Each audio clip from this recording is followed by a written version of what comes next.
and a lot of people like to say that, oh, well, it's not the same thing in the fight. I like to say that it is the same thing. If you could touch somebody in the sparring, you could touch them in the fight. You know what I mean? And Bivol is a great fighter, but like I said, every time I get in there with a great fighter, it puts me to a different mindset because I know, these fighters are very dangerous.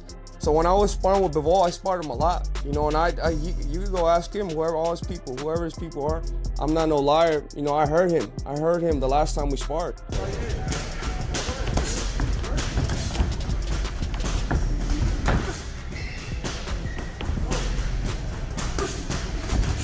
Things which coach told you, you should do this and this, and you are trying one round, you couldn't do it. Another round, you try to do this, it couldn't. On the third round, you can do it once only, and you feel like you win this sparring because you did what your coach asked you. If Canelo not fighting you, forget about everybody else. Go straight to Usyk. Don't play with nobody else. All right? Anything else can taint the Usyk fight. The Usyk fight is one of the biggest fights of this decade right now. Take it while it's hot. Don't play with him, and don't let him play with you. And that's my words to David Benavidez because I know he listens to me. He looks up to me, thinks a lot of me. I told you guys over and over then that I did this to Surdo Ramirez in the ring. I did the same thing to Dmitry Bivol. I'm not trying to be cocky. I'm not trying to be disrespectful, but those are just the facts. Following a dominant victory, David Benavidez is now aiming for all the top names. Meanwhile, Dmitry Bivol responded to the sparring stories involving him, saying they are completely untrue. Bivol stated that Benavidez's claim about hurting him never happened, adding that sparring only consisted of a few coach-led rounds where both fighters had their own moments. I remember it was some of good moments from my side, some good moments from his side, but it's sparring. Sparring, it's sparring. You do some things which coach told you. You should do this and this, and you are trying one round, you couldn't do it. Another round, you try to do this, it couldn't. On the third round, you can do it once only, and you feel like you win this sparring because you did what your coach asked you. He explained that sparring is simply part of training where fighters have limited options, unlike a real fight where a boxer has to adjust and figure out ways to win. In the fight, they ask you to do something. You will not waste your time if it's not good. You will try to do another things, another. And sparring is training. Meanwhile, Benavidez is calling on Bivol and others who saw the sparring session to confirm that he hurt him, insisting that he is telling the truth. Well, you know what? I say the sparring sessions are sparring sessions, and a lot of people like to say that, oh, well, it's not the same thing in the fight. I like to say that it is the same thing. If you could touch somebody in the sparring, you could touch them in the fight. You know what I mean? And Bivol is a great fighter, but like I said, every time I get in there with a great fighter, it puts me to a different mindset because I know, these fighters are very dangerous. So when I was sparring with Bivol, I sparred him a lot, and you can go ask him, whoever his people are. I'm not no liar. I heard him the last time we sparred. Unlike Bivol, Benavidez insists that sparring elite fighters is never easy and says that despite being less experienced at the time, he still managed to hurt Bivol badly.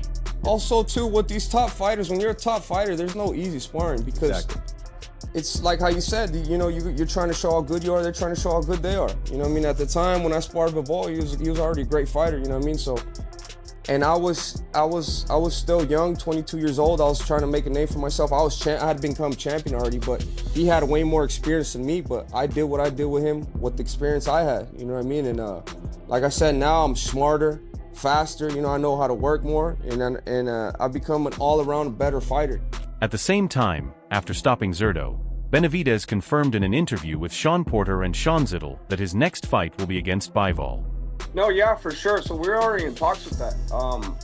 But first things first, we got to see how he comes out. If he comes out with any injuries, I don't think he's going to have any problems in that type of way. But that fight is definitely happening. I told you guys that's the next one, and that's exactly what we have on our radar. That's the one we're going to make happen next. And this is the same Benavidez who says he learned Zurdo's weaknesses during sparring and now believes it will be the same situation with Bivol, claiming he will be the one to capitalize on his mistakes in the ring. Yeah, so based on the sparring, I know the potential of certain type of scenarios in the ring.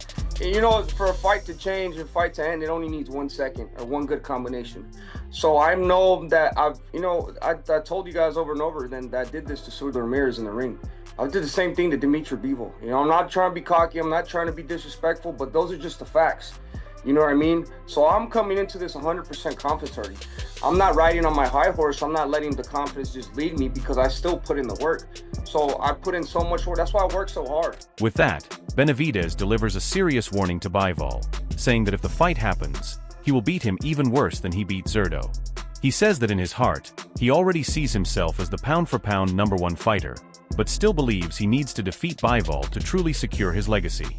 At only 29 years old, he says he is not just making history, but continuing to write it with every major fight he accepts.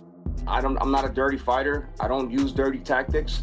And that elbow that I hit him with was, completely unintentional. And when you're throwing punches and bunches like that, man, I was throwing 10-piece combinations every combination I threw. So sometimes that happens. But like I said, I'm not a dirty fighter. I've never been a dirty fighter, and I never will be a dirty fighter. So for anybody saying that I elbowed him intentionally, I didn't elbow any. I've never been a dirty fighter, like I said, and I didn't do that intentionally. Whether the fight happens or not, and whether those sparring stories are ever proven in the ring, one thing is certain: Benavidez is now being viewed as a real monster willing to fight anybody. Among the possible future opponents being discussed, the name Alexander Usyk, the ruler of the heavyweight division, keeps coming up. Teddy Atlas also shared his opinion, saying that if Usyk was able to move from cruiserweight to heavyweight and find success, then Benavidez could also move up, do the same, and even challenge him. The great Usyk, and I call him great, and he deserves to be called great. The great Usyk is heavyweight champ. He used to be cruiserweight champ.